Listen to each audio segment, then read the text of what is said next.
Anyone fascinated by the natural world has probably wondered why some animals have such strange-looking sense organs. The elephant with its huge ears. The antennae of a butterfly, which up close look like feathers. The snake with its split tongue. And what about less obvious enhancements, like the sensory cells on a crocodile's skin? Surely these evolutionary traits aren't just for decoration. In fact, the size, shape, and location of these animal sense organs is all for a purpose.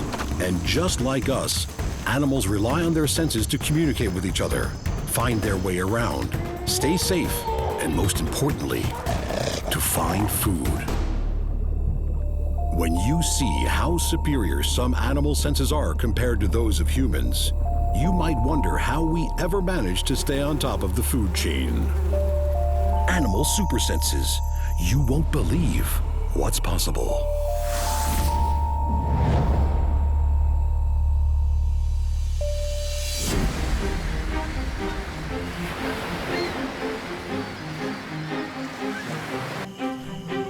Welcome to the show that puts you in the eyes and ears, the taste buds and nerve endings of wild animals. There's a whole world and more than one spectrum of sensations that animals are aware of which just pass humans by.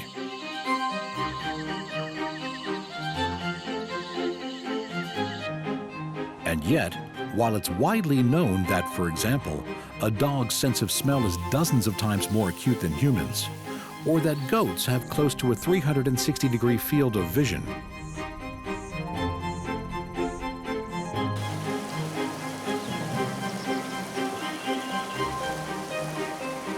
there is a kind of sixth sense that some animals have which still defies explanation.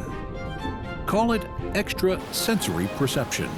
Animal abilities we can't entirely explain, but which leave us wondering and in awe.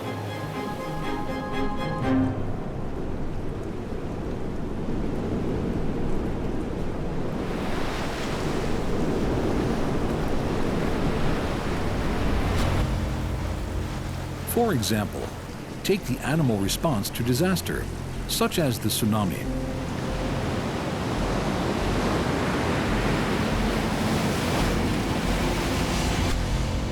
Tragically, the tidal wave killed over 200,000 people, but the animal population was comparatively unscathed.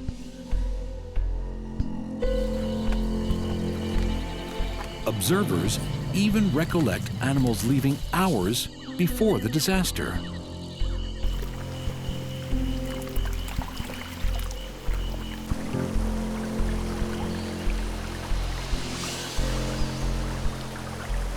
How did they know? Can animals' extrasensory powers predict natural disasters?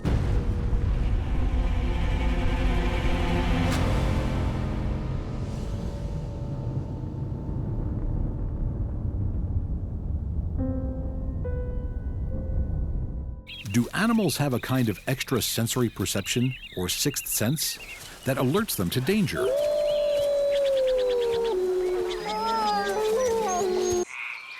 Well, the answer is we still really don't know, but it's fascinating to speculate. And that's mostly what we'll be doing in this episode of Animal Supersenses, asking questions.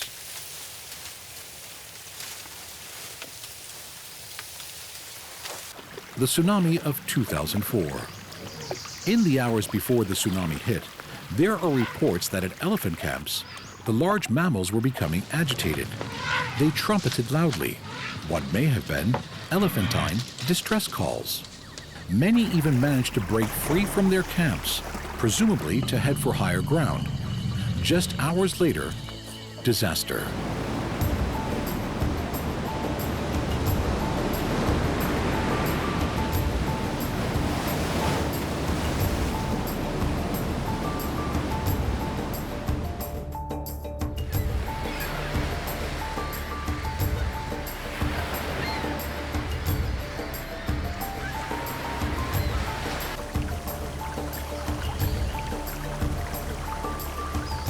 In retrospect, it seems entirely possible the elephants were responding to low-frequency rumbles that are produced when storms approach and atmospheric weather changes occur.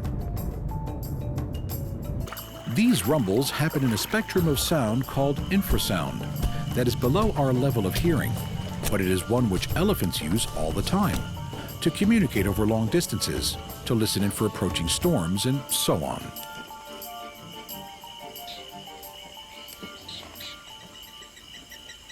Infrasound can travel vast distances through ground, air, and water. It can be generated by wind and thunder, volcanoes, earthquakes, and huge movements of water. Scientists think that elephants feel these vibrations through their trunks or even their feet. So the next time you see an elephant with its trunk to the ground, just think it may not be sniffing the terrain, but making a trunk call.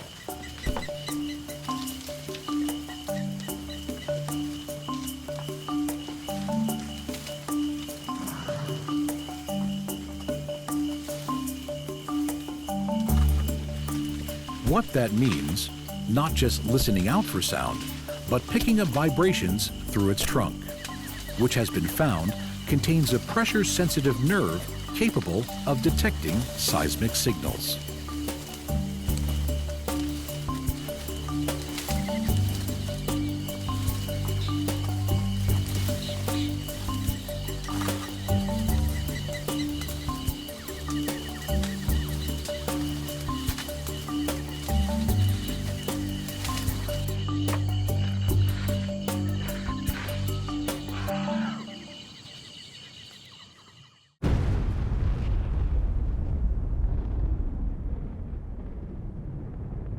Meanwhile, you might think, wouldn't it be great if humans had the ability to use infrasound to detect natural phenomena like hurricanes, earthquakes, volcanic activity, and tsunamis?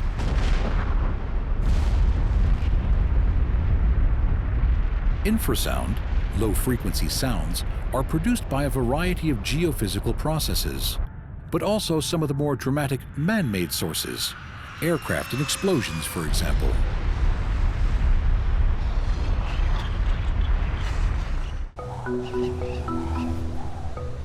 In the United States, the National Oceanic and Atmospheric Administration, or NOAA, are currently developing highly sophisticated instruments to detect and monitor these kinds of extreme events. Naturally, those kinds of instruments all cost a small fortune to do what elephants do naturally, without even making that big of a deal about it.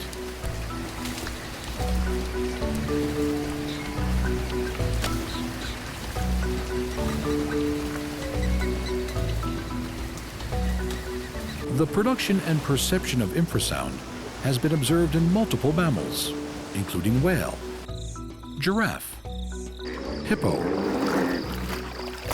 and rhino. We can assume that some animals are influenced by environmental changes that can occur before a natural calamity. However, our understanding of such possible precursor effects and how organisms react to them is still very limited. As long as this limitation exists, the unusual behavior of animals alone cannot be used to evaluate an increased risk of earthquake or the arrival of a tsunami.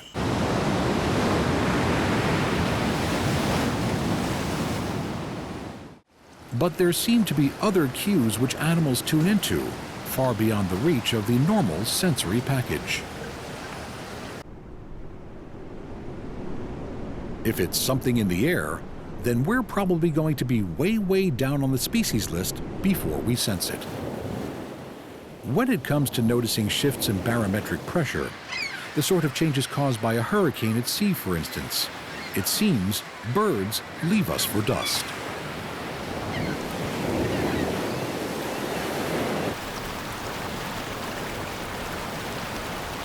Seagulls in particular seem to know when to seek shelter from the storm. They instinctively head inland, away from the coastline, prior to the onset of inclement weather. It is believed they sense changes in the air pressure and know just when it's time to hightail it out of there. Some birds just seem to have an internal barometer about these things. Literally. Migratory birds, for example, like these white-throated sparrows. These fine feathered fellas breed in Canada and New England, but when the winter comes to call, they migrate to warmer spots in the southern and eastern United States.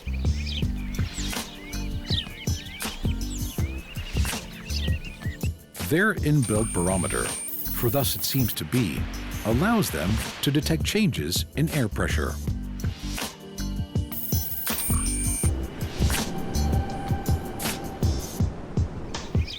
Some birds' abilities to detect an approaching storm can determine exactly when a large flock leaves for a long flight.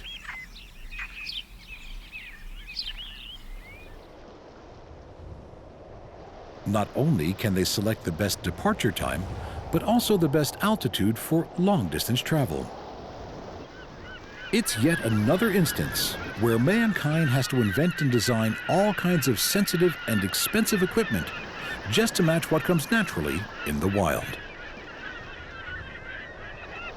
Some avian species act more like weather forecasters than others do. When humans lived closer to nature, several observations were made about birds and the weather. Not all of them strictly scientific, but seeming to contain more than a seed of truth. Birds flying high in the sky are meant to be a sign of fine weather approaching. If they fly low, however, or don't fly at all, then it's believed a storm is on its way. But then on the one hand, some say birds become noisier as bad weather approaches, while on the other, there are those who will swear birds become abnormally quiet before a storm.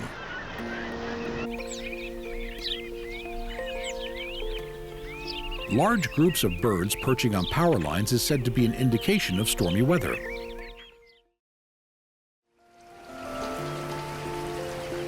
Another widely held belief is that if birds feed during the rain, it means the rain will last a long time. If they don't come out to feed, then the rain will end soon.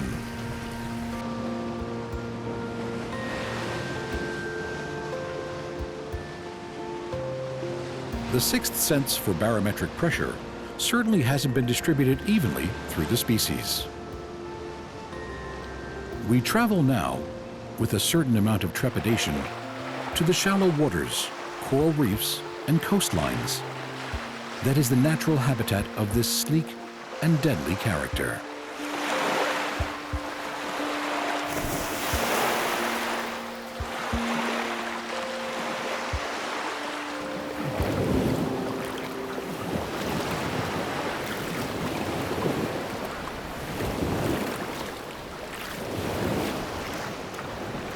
It is the blacktip shark, and it too has a similar uncanny ability to feel things, but it is not so much in the air as in the water.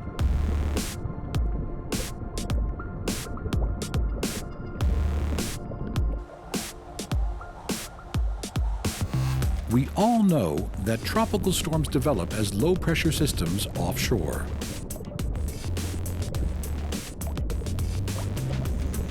How do sharks respond to the pressure of an approaching tropical storm? There are some interesting facts that might surprise you.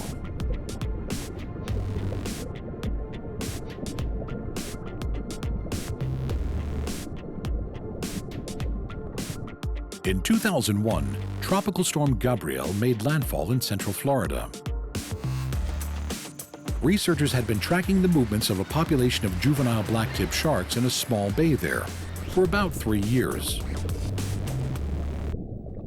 Blacktip sharks were typically resident in this bay for 6 to 8 months during the summer before swimming south for the winter.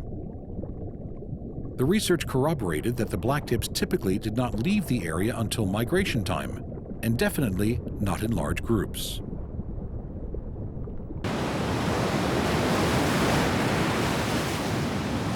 As Tropical Storm Gabrielle approached the coast, the researchers simply didn't have enough time to remove their array of acoustic receivers, their listening stations, from the water. They simply left them behind and hoped for the best.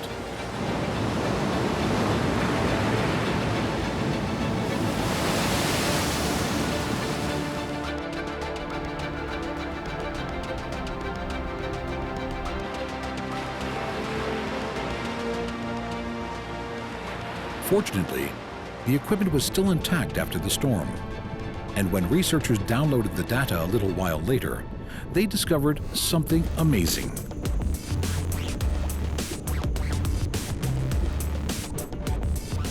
Not only had all the blacktip sharks they had been tracking left, but as it turned out, they had all split the scene some 7 hours before Hurricane Gabrielle hit the coast. The almost inescapable conclusion was that the sharks responded to the decrease in barometric air pressure that precedes such a big storm and made for the open seas.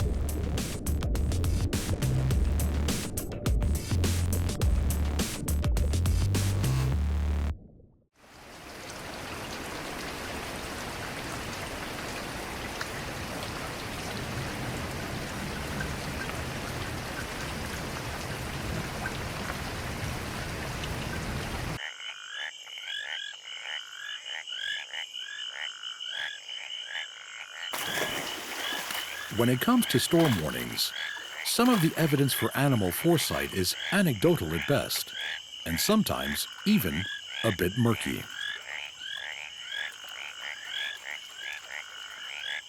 The most commonly repeated of these tales is that of amphibians, namely frogs and toads, who are reputed to croak louder before rainfall.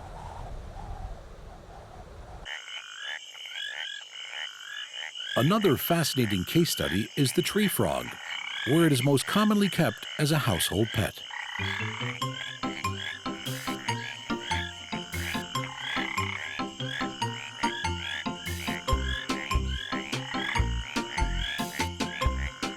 Tree frog pets are most commonly kept in a big glass jar with a ladder running up to the lid.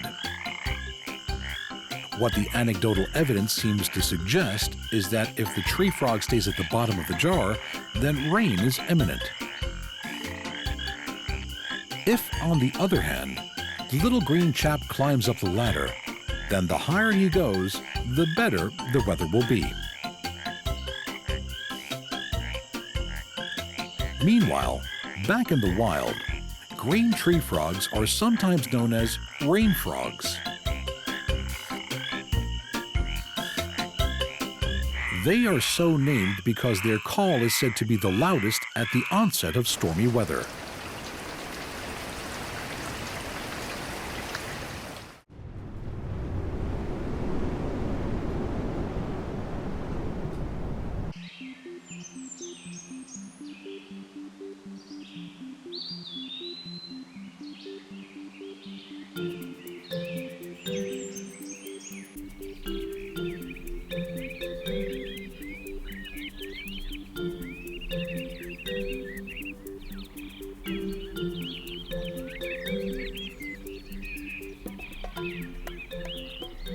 To find the most accurate weather forecasters on the planet, it's possible we need to get down on our knees with a magnifying glass and look into the dirt.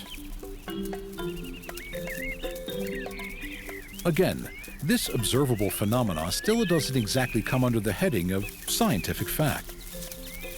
But could it be that ants are the most reliable weather forecasters on Earth?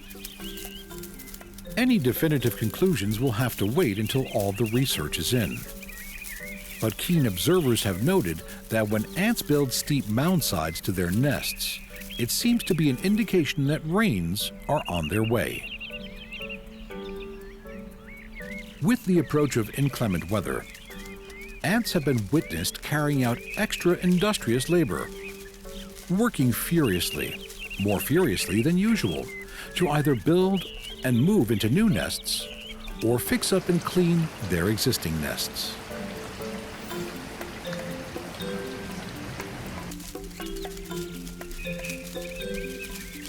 maybe it's only spring cleaning, but they also gather food, as if preparing for a siege, the good little soldiers that they are. But how do they know without being able to utilize some type of extrasensory perception, or insects' sixth sense? Even the most accurate scientific research still doesn't have a good answer for that.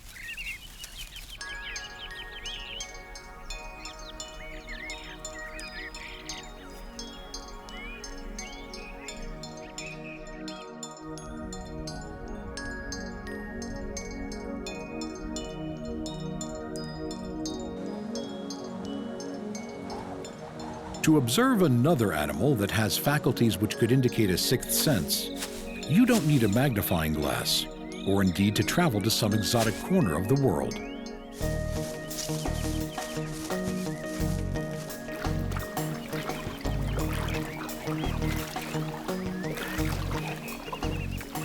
In fact, you might not need to go any further than your own backyard. Long known as humans' best friend, different breeds of dogs have demonstrated their loyalty and courage throughout the centuries.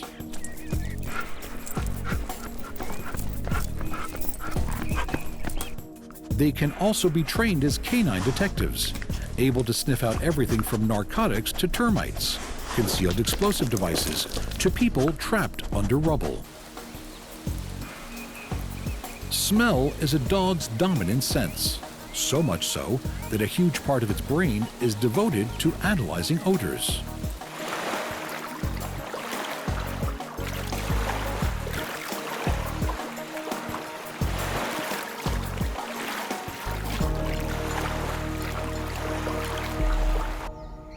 Dogs have two giant olfactory bulbs attached to the brain, which decode every smell they encounter. The bulbs weigh about 4 times as much as human olfactory bulbs. But the source of the dog's exceptional ability to smell is its wet snout. The moist, leathery surface of the snout acts like Velcro, catching even the tiniest molecules of smells, then dissolving them so that the dog's internal smell receptor cells can analyze them properly.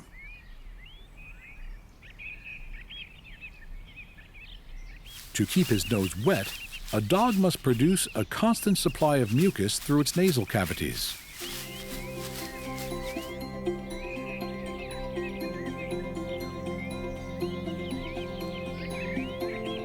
What is possibly less well known is their seeming extrasensory perception as medical detection dogs. Medical detection dogs are becoming increasingly popular among diabetics. Dogs seem to have an uncanny ability to alert their diabetic owners when their blood sugar levels are too low. Although odor clues seem to be the most plausible explanation, no one is entirely sure how these adorable friends can do this.